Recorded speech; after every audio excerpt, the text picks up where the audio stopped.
by landslide si Tatay Digong bilang alkalde ng Davao. So ngayon po, masaya po ngayon ang mga nasa Duterte Park dahil bagamat nakakulong ang ating Tatay Digong, nagwagi by landslide si Tatay Digong bilang alkalde ng Davao.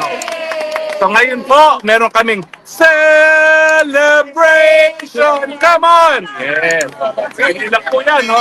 Nagwagi rin by landslide ang mga kaanak ng Duterte for congressman ng 3rd District, Pulong Duterte! At lahat ng kanilang aliado, kasama na yung anak ni Kong Pulong na si Kong Omar Duterte!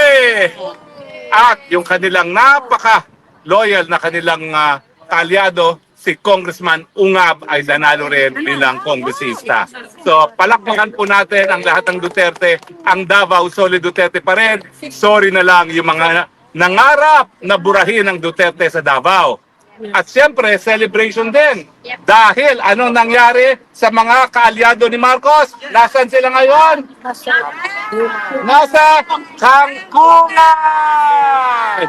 Kantakin ninyo, matapos ng bilyon-bilyones, baka nga trilyones na ayuda para sila'y manalo, ang alyansa, lilima po ang nahalal sa Senado. Now, ilan po ang nanggaling sa hanay natin? Well, 5 rin po, pero meron 2 dilawan.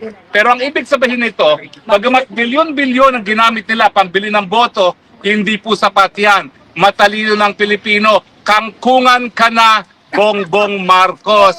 Banga! Diba? Tapos na ang iyong mga maliligayang araw. Bagamat naroriyan ka pa, wala ka ng pangil. Wala ka ng pangil. Kahit anong gawin mo, hindi mo na pwedeng supilin ang taong bayan.